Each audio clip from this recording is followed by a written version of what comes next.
2, 1. Welcome in, Husker Extra Podcast. I'm Chris. There's Parker. There's Steve. It is 4:15 p.m. here on Friday, February 26th, 2021. Winding down another week. Winding down to some more Husker basketball tomorrow as they finish off this insane stretch they've been on. Husker women playing tomorrow too. We got football news to talk about, a potential Ireland trip in the works. We're going to talk a little volleyball, having their 2-game series against number 1 Wisconsin postponed because of COVID issues with the Badgers. Why does Wisconsin keep ducking Nebraska in athletic competitions? We'll get to that later on. But let's start with some football. You guys wrote about it yesterday. There are talks about Nebraska heading to Ireland to start the 2022 season, likely against Northwestern, it looks like. And I guess I'll let you guys kind of take it over from there and what you've heard and what do you think's happening? Parker, just the facts. Just the facts. Just the facts.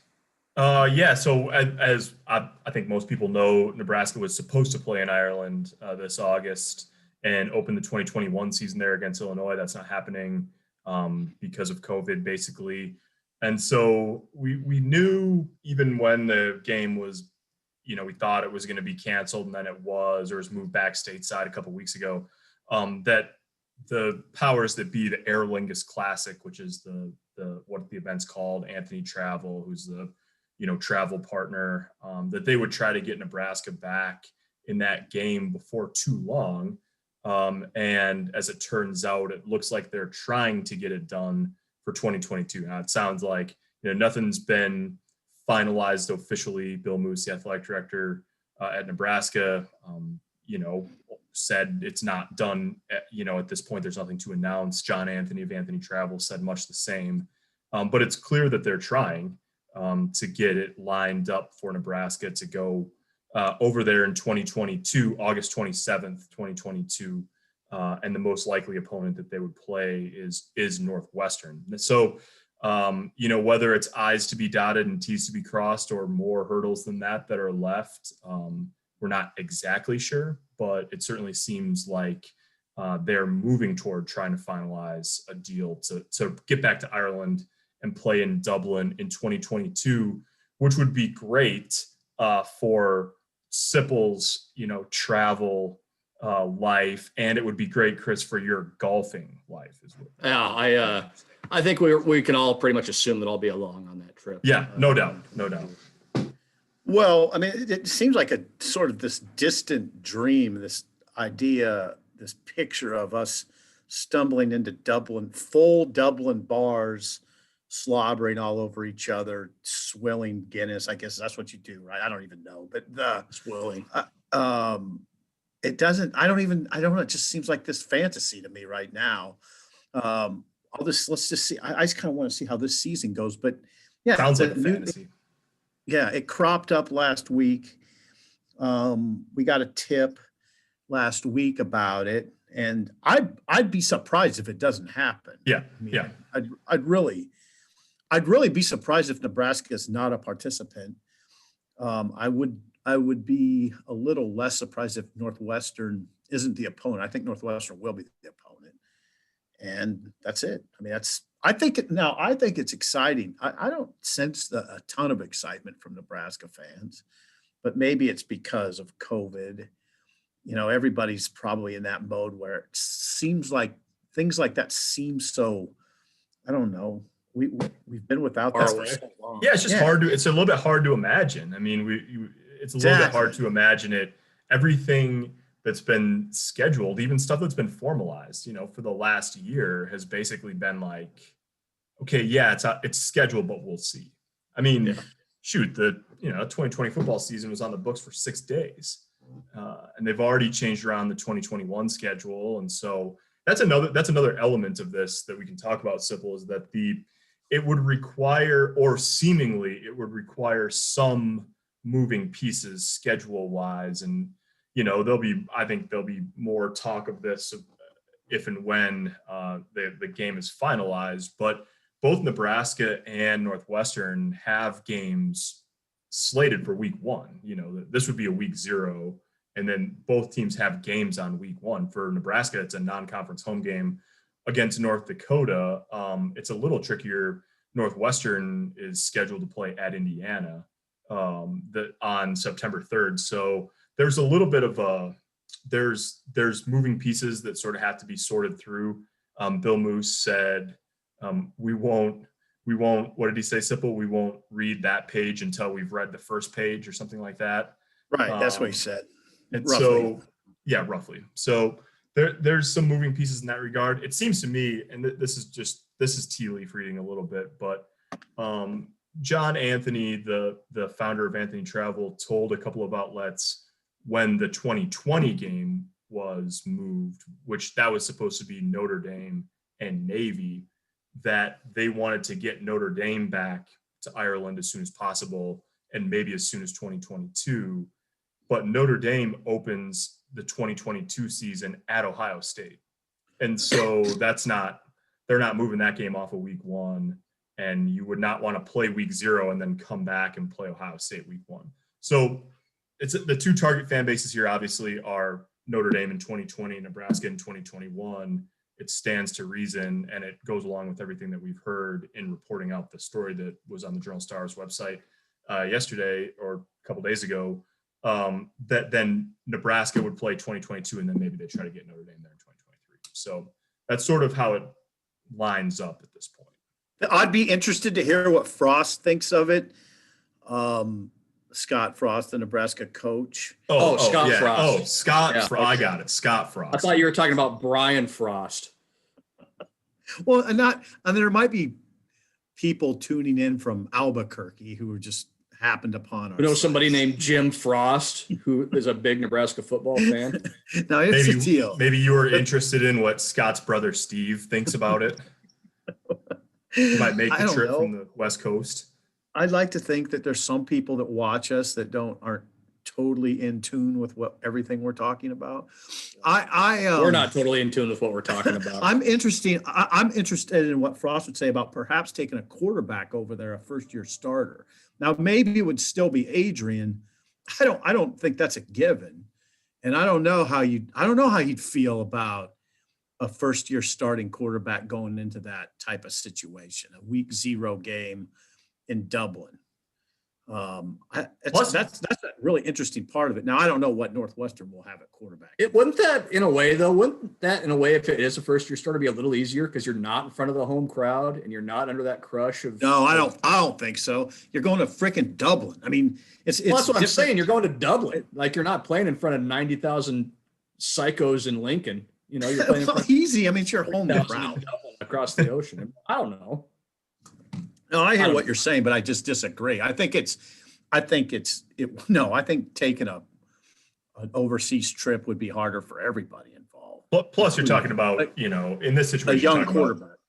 Opening against Northwestern instead of North Dakota. So, and not only that, but let's remember that Northwestern is coached by a guy named Patrick Fitzgerald, who you'd have to think could drum up a little magic in Ireland. Yeah, it'd be fun. I have this recurring thought in my head though that I'm thinking about Dublin, and then I get over there and it's like going to Grand Island. I mean, I don't think that would be the case. It's just like Gretna it's exactly like Gretna. That's what Dublin Island is like. We pulled in. Can we just tell a quick? Can we just since we're biding time until our road trip to Champaign in August of this year? Let me just tell you one quick story from the road from this past year. Okay, go ahead, Parker. We're going to Purdue. So the Purdue trip's already come up in recent podcasts if you're a diehard listener of the podcast. Yeah. Because Sipple was really taken by Hobart, Indiana as a place where I was disappear to. But then, what happens is we drive through Hobart, Indiana, that we stop for gas or something in Hobart. We continue on. We get off of I-65 southbound in Lafayette, Indiana, and we right off the highway, it's just chain restaurants and hotels, and we pull into the Courtyard Marriott right off of I-65 in Lafayette. And as we're getting off the highway, Simple looks at me and he goes, "This place looks just like Grand Island." And so we get checked in and whatever, and we're lining up what we're going to do for dinner. And we rendezvous with Sean Callahan from Husker Online. And Sean goes, literally the first thing he said to me, God, this place is just like Grand Island. Those guys. Lafayette, Indiana should be like the town, the city council should get together and they should make themselves the sister city of Sister City action with Grand Island. Parker, you ever been to Grand Island? Yes. I've not spent much time there, but I have been there before. Yeah. All right. Baz has spent a lot of time there, as have I. Oh yeah.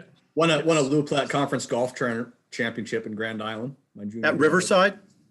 No, at Indian Head. Okay. I should have probably stopped there and paid homage, but I did not. That was I used to It's Parker. fine. I used to work at the Grand Island Independent. Lovely paper. That was Lovely Samaritan paper. run out of town, but I only remember snippets of that 6 months. But It's an adventurous time I was blacked for out a for young most of this. Steve Sipple. I don't remember. I was a young man 21. doing what a young man I was does. 21 years old, so I was 21 Just years doing- old, living the good life in Grand Island, Nebraska. Doing what a young man does. Doing what a young man does. It's exactly like living in Las Vegas when you're 21, I'm sure. Do you have more bylines or bar fights? all right. I'm sorry I brought that up. We will move on to something else. So yeah, we'll see. It seems like, so then I guess the last piece of the Ireland conversation for right now is that the only thing that John Anthony of Anthony Travel would, sort of confirm to us at this point is that they're hoping to announce the 2022 game in the next month or two. So anywhere from, I would say, mid-March to mid-April or end of April, basically anytime during spring ball for Nebraska. If you want to use that as a benchmark, is sort of the hot zone for that coming together in a final way. Good. 8 p.m. Okay. on the day that Nebraska announces like 7 transfers out of the program. Oh, it'll undoubtedly happen on a day when we have copious other things to write about. That's just how that stuff goes. I welcome days. This time of year, I welcome days with copious amounts of news because we're in sort of Baz is in the thick of a crazy basketball season, but the Yeah, football, right in on the the middle of football it. side, we're not just exactly stretched right now. Well, speaking of basketball, should we move on to Yes. basketball? Yes, do let's it. do that. Yes. Let's do. Let's do Nebraska coming off the rough game last night at Illinois. We talked to Fred Hoiberg at about 8:30 p.m. or so last night. And then we talked to Fred Hoiberg again at 11 a.m. this morning. So about 15 hours apart. And I cracked to Fred that it was very nice for him to join us after not speaking with us for so long. He gave me a polite chuckle about that, and while thinking this guy is a clown ass, just to ask your question. But this weekend will mark the last 2 home games for Nebraska. Oh. Minnesota tomorrow, Northwestern on Monday. No, that's not right. They're at Northwestern. Rutgers on Monday. And Yeah, that's right. so we talked to Thorir Thorbjarnarsson and Colby Webster today, the two seniors on the team who will be honored this weekend, along with Derek Walker. Fred Hoiberg announced will be honored because he's graduating this year and will be the first from his family to graduate college. So congratulations to Derek. That's awesome. I saw that today. You tweet that. That's like pretty remarkable. That's anytime. and Fred said it. That's an awesome deal for Derek because obviously for being the first one in his family to graduate, but just what he's gone through the last couple of years, sitting out for a year, being suspended this year. It's been a rough year, on the court. He's been dealt with COVID. He's been sick and had a little trouble recovering from it. So it's pretty cool for Derek. That's going to happen. His mom's going to be able to be here. His little brother's going to be able to be here to see that. So that's a pretty cool deal. So yeah, it was interesting to talk to Thor, especially a guy that's been here for 4 years, a guy that's seen a lot, in his 4 years. When he was a freshman, Nebraska lost 1 game at home, and it was to Kansas on Svi Mikhailik's 3-pointer with 7 seconds left, and then they finished 4th in the Big Ten. And he made this point today, Thor did. They finished 4th in the Big Ten, don't go to the tournament. Now the last 2 or 3 years they talked about, 10 teams are getting in. 10 teams are getting into the tournament from the Big Ten. And we finished 4th and we couldn't do it, So, and then of course the next year they start out ranked, have injuries, bottom falls out, Tim Miles gets fired, Fred Hoiberg comes in, and we've seen the struggles these last couple of years. So Thor admitted it. It hasn't gone like he thought it would go. And this year too hasn't gone like he thought it would go. And it's been disappointing. And I appreciated his honesty with that, because he came from a long way away from Iceland to play here. And now to see what he's seen the last 4 years, that's pretty rough. So you hope Nebraska's able to find something for him to feel good about here down the stretch, whether that's a couple wins or whatever it may be. And then Colby Webster, kind of the same thing, kind of took a flyer on Nebraska, committed basically right when COVID hit around here. He met with Fred Hoiberg and Matt Abdelmassih right before the Big Ten tournament started, committed, came here and mentioned that he wanted to see if he could play at this level. And he felt like he had proved that he could play at this level coming off the bench for Nebraska. So 3 guys with 3 very different stories and 3 interesting stories that'll be honored this weekend. And, excuse me, my email's dinging at me here. Let me take care of that. And, it's just interesting, I think, to see what this weekend's going to look like. The record is what it is. The results are what they are. This team's been through a lot. It's to the point now where, Fred Hoiberg's talking about blank stares in the locker room after the game, just fatigue and doing it again day in and day out, and the Groundhog Day aspect of it all. So we'll see what Nebraska's got in the tank here going forward these next couple of weeks, with a couple of games that they potentially could win. Yeah, interesting game tomorrow against a team that suffered a horrible home loss, Minnesota. Minnesota lost to Northwestern last night. And man, I was reading the St. Paul newspaper this afternoon, and they're talking about firing Richard Pitino. I mean, that there's a team coming in here with a coach on a hot seat for sure. I don't know if Minnesota's out. It seems like the St. Paul Pioneer Press thinks it's out of the tournament. I would think if Minnesota would win its last 3 games, it could make the tournament. Especially if you paired that with a, couple, you make the semifinals in the tournament or something like that. Right. Yeah, they wrote that they would have to win the Big Ten tournament to get in the NCAA tournament. Maybe that's the case, but they have 3 games left, including this one. That's a pretty good team. But Baz, this one's winnable, right? Yeah, it's winnable for a lot of reasons. One, Minnesota's horrible on the road. They haven't won a game on the road yet this year. 0-8. 0-8. And 2, they've cratered. They have. They looked bad last night against Northwestern. And Northwestern plays hard, but Northwestern was also a team that lost 13 games in a row. And that game was in Minnesota. 3, they're down 2 starters. They're down Liam Robbins, their 7-foot center, second leading scorer, the Big Ten's leading shot blocker. They're down Gabe Kalsher, the forward who struggled with his shot this year, but is still one of the best shooters on that team. And they kind of remind me of that Nebraska team a couple of years ago, where they started out so well, then injuries hit, bad luck hit, and man, they collapsed at the end of the year. And by the time they got to the Big Ten tournament, they were running on fumes. And that's what it looks like to me. It's a team that I think is tired. It's a team that maybe saw its season go up in smoke last night. I think it's going to be interesting to see which team has more motivation tomorrow, with Nebraska playing the way it did at Illinois and Minnesota coming off that loss. Which team can kind of show up out of the gates first? Can Nebraska come out, get a strong start like they've had several times this year, and put that team down early? And maybe you put that game away early if you get off to a good start and kind of kick Minnesota in the teeth a little bit. But if the exact opposite happens, if Minnesota comes out firing, then who knows what it looks like. I think that first time they played, Minnesota won by double digits, but if Nebraska would have even been competent offensively in that game, that's a game they could have won. So there's not a lot of difference between these 2 teams talent-wise, I don't think, but it's just a matter of who's going to be more motivated tomorrow to want to show up and actually play a game. Yeah, I think you got to – did Fred say anything today about Teddy Allen's wrist issue? Not specifically. He said that if they would have held a normal practice today, that he had 3 guys that probably wouldn't have been able to practice. So you assume Teddy Allen is a part of that group, just because he mentioned this last night. Teddy Allen's been dealing with a wrist issue for the past several weeks, or for a while, is the way Fred Hoiberg put it. That includes his 41-point game the other night, and he's been playing pretty well despite having a banged up wrist. And we saw him kind of holding it last night. He was holding it in the Penn State game, and if it gets hit, he feels it. If it gets bent the wrong way, he really feels it. And look, that's your leading scorer. He's been your best player since they've come off this pause. He's shooting good percentages.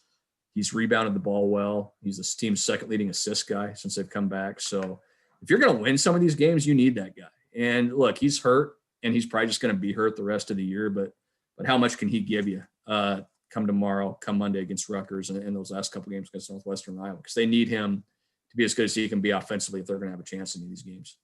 It's interesting. Yeah, Fred seemed a little impatient with the way they ran their offense against Illinois, talking about guys diving into piles, turning it over, and then pulling the guy, and then seeing the guy do what he said is the same damn thing. They haven't.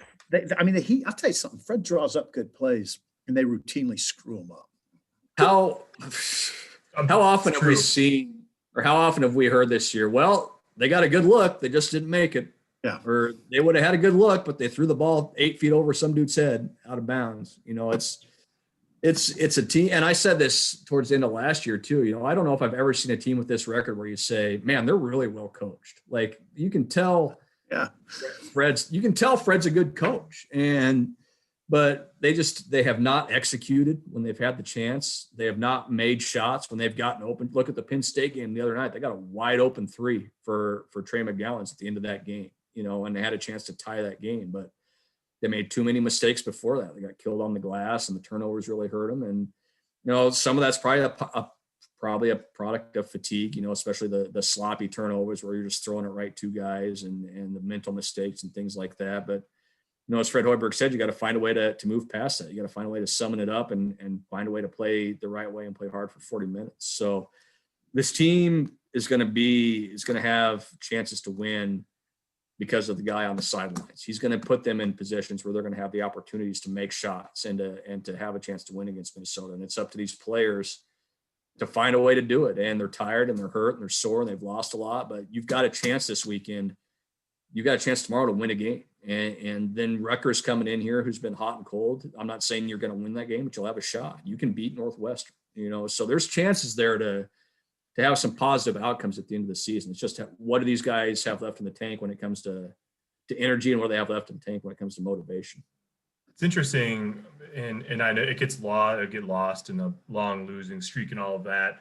And I know like Teddy Allen's not a perfect player by any stretch of the imagination, but that performance that he had the other night, 41, 8 and 6. 41 points, 8 rebounds, 6 assists. Yep. The thing that I sort of marveled at watching that was obviously the shot making ability and all the points. But in that game in particular, I mean, you could just see the defense tilt all the way toward him, and then him make the right decision a lot of times in terms of like creating a shot for a teammate, getting a guy a dunk or a layup at the rim, getting in the paint, and making the right decision with the ball. And you can see the promise of that, right? Like of what the picture looks like. Of course, he's not going to go out there and score 40 all the time, but I just thought it was very interesting of like, I never watching them, and I haven't watched them every minute that they've played this season, but I was never quite sure. He's their leading scorer, but I was never quite sure that he could be the centerpiece of a team or a program, like the guy that you build your system around. But man, he looked like it on that night at least, and it was a heck of a outing, not just in the points that he scored. So I don't know what the future holds there, certainly, or how, if he's a role player, complementary player, scorer, centerpiece, whatever down the way. But I mean, you saw the flash of what it can look like. Yeah, it was the classic case, I think, of a guy letting the game come to him, right, and not forcing it, and just making and that's how many dozens of times have we heard Fred Hoiberg say, just make the simple play, make the next pass, make the right pass, and that's what we saw.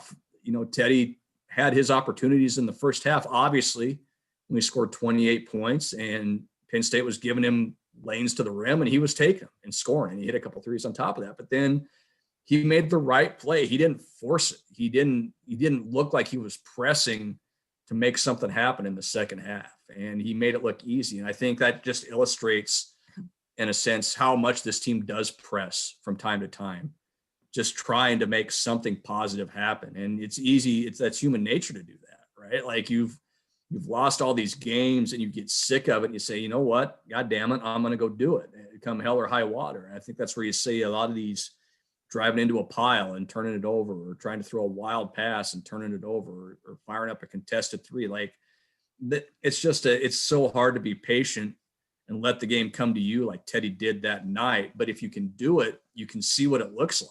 And that's the challenge, I think, right now for this team is trying as hard as it is. And it's hard, and it's a steep climb, but letting the game come to them. You can't force a win by sheer force of will right now. If you're Nebraska, you're not good enough to do that.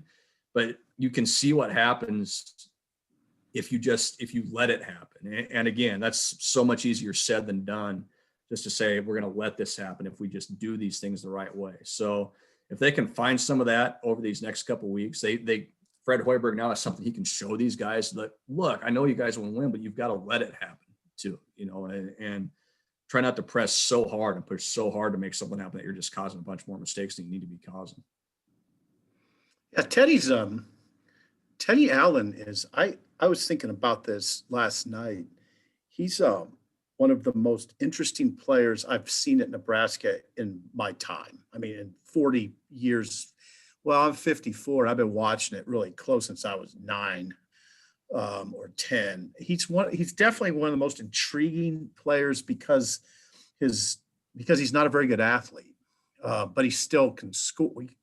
He put 41 on I'd say that's a pretty good Penn State team. A lot of people push back on that, but I think Penn State's pretty good. Scored 41 in a Big Ten game. It doesn't matter who you're playing. Yeah.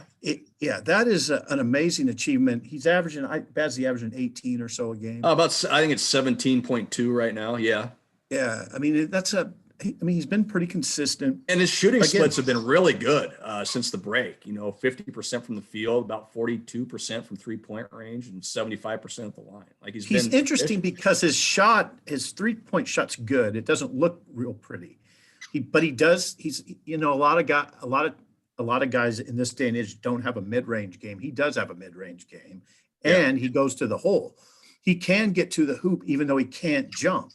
The reason he can score around the rim is because he's extremely crafty. He has a wide array of shots. Yeah. And he does the spin move to his right. That's one thing about his game that's really predictable, is he always spins to his right. But there's not that much that's predictable about what he does. He shoots a kind of a herky-jerky fall away. He gets his shot up against guys that are bigger than him, and you think, oh, that's a terrible shot. Then it goes in. He's one of those guys that spins the ball in. He uses the glass well. Got an old man game a little bit. He's got a little bit of that. But he's not a terrible athlete. No, well, no, you're not. If you're scoring 17 a game in the Big Ten, right. you're exactly. But he just can't jump. He's just Teddy Allen can't jump. That's the sequel to White Men Can't Jump. Teddy Allen can't jump. He's not very explosive. No, he's unorthodox. He's an unorthodox player. And I think a lot of people that watch Nebraska would think that, because like you said, he can look pretty herky-jerky, and he takes a lot of those tough kind of, 5-6 foot floaters over dudes, but he knows how to make them. And that's what matters. He does. There's a reason they call him Teddy Buckets. It's because he knows how to make it go through the hoop. And you're right, Sip. He's as interesting a player as I've seen on this beat. I have not been following this team for 45 years like you have, but he's just an interesting player to watch. And when he's good, boy, he's fun to watch, because he can score it. And then we saw the other night, he can get other guys involved too, and he can rebound a little bit. And I think it was he accounted for 30 of their 38 points in the first half against Penn State. Like, that's an insane number. That is no joke. I mean, that is, I give full credence to a guy who can do that. I mean, so he's one of those guys that he's going to have a lot of stuff where you want to smash your head into a wall, but at the same time, when he's good, boy, it's fun to watch, and it's exciting, and it's creative, and it's something that Nebraska, quite frankly, hasn't seen a lot of over the last 15 or 20 years. No, you know what? As far as the smashing your head against the wall with things he does, I haven't seen a lot of that lately. I think he's played pretty smart lately. I know the coaches had to get into him against Penn State because he didn't get back on D one time, but generally speaking, he's okay there. I mean, he doesn't. Yeah, he's not. He's been good since the show. Yeah, he plays ever since he sat that game out at Minnesota. Oddly enough, he's been really solid and really good, and played within himself for the most part. So you hope for Nebraska's sake and for his sake, his wrist is able to get healed up a little bit, and he can have a strong pusher in the year. And you mentioned Walker. Walker's played pretty well since he's been available. He's a revelation. He's definitely I'll tell you one thing about him. He's got an incredibly good attitude. Yeah, and he's been through some stuff too, man, with the sit out and the suspension and the way that was all handled and everything else. But been a leader and been a vocal guy, and then done it on the court. Who's been on the floor more than Derek Walker for Nebraska these last 3 or 4 games, diving for loose balls and stuff? And that's your biggest guy out there doing that. And if he's doing that, then you hope that eventually bleeds down to the rest of those guys, because that's a guy that does it with his voice and does it with his actions too. And yeah, absolutely. It's so funny. We talk about Teddy's playing pretty good. Derek Walker's playing pretty good. Ed Andre's been really promising. And you look at the record, and it just hasn't happened. And that just shows you what kind of year it's been and how hard it's been for this team. Yeah, it's interesting. Opinions about program trajectory, the job Fred's doing, they're all over the map. That's what I've found. I mean, my brother, who's been a basketball fan for a long time, who doesn't know hardly anything about it, texted last night, said, man, Fred's got this thing going in the right direction. And right after that, a former player texted and said, this is not going to end well. I don't know. I never really know. I never know what to think. Like you said, Bass, they seem like they're well coached, but I would say he's the one who put this roster together, and it's a bunch of guys, a lot of the guys that can't shoot. So I don't. 3-32 their last 35 Big Ten games. Right. I mean, record is what it is. Yeah, it's tricky. What I've come to understand is that it's a tricky conversation, and I haven't sized it up.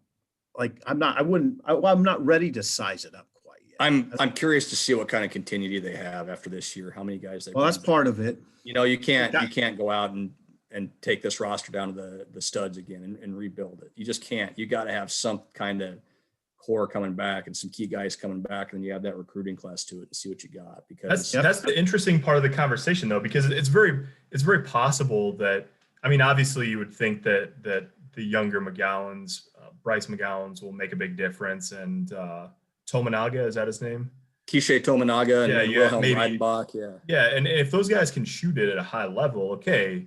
Yeah, it's interesting though, because I think that's true, Baz. Like you're really playing with fire if you take it down to the studs and totally rebuild it.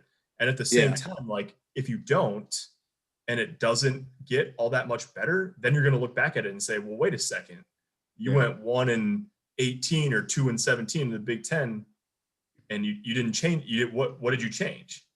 Yeah. So that's part of what makes it interesting conversation is like continuity seems like part of the recipe, but they have obvious deficiencies that need to get changed too. And I mean I think it's fair to say that there'll be more than just the 3 guys that are coming in. Yeah.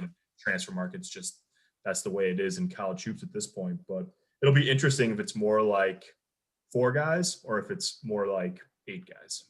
It's funny because how often do we hear with Scott Frost's program? Well, they got to change. They got to bring in new coaches. You got to go find a transfer quarterback. You got to make all these changes. And Scott Frost says, no, we need continuity. We need continuity. And what's happened on the basketball side? They've completely torn it up and rebuilt it twice. And look where they're at. So you got to find that happy medium somewhere. Yeah. And obviously different sports, apples to oranges, but that's why Fred Hoiberg's getting paid a lot of money. He's got to find that balance and find the right set of guys to get in there and get this thing going.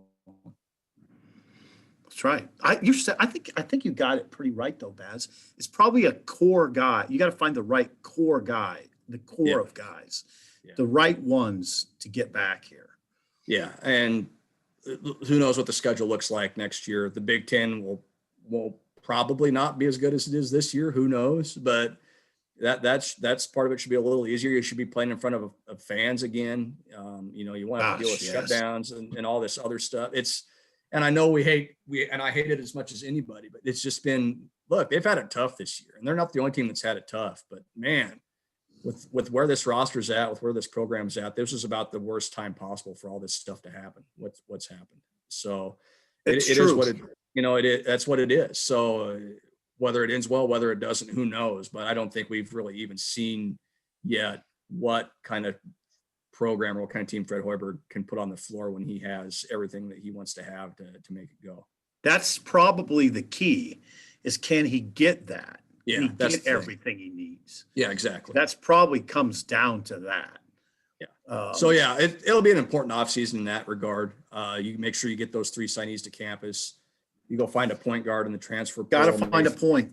That can help you run the show. Maybe you Yep. find another shooter that can help you. Maybe Trevor Lakes becomes that guy next year. In addition to those young guys coming in, maybe you find one more. Other than that, you look good in the front court with your depth there, with Derek Walker and Ed Andre and Ivan Wedrogo. So it feels like they're a piece or two away from taking a pretty big step. But you got to go out and do it. You got to go out and find those guys. You got to find the right fit to make sure it works.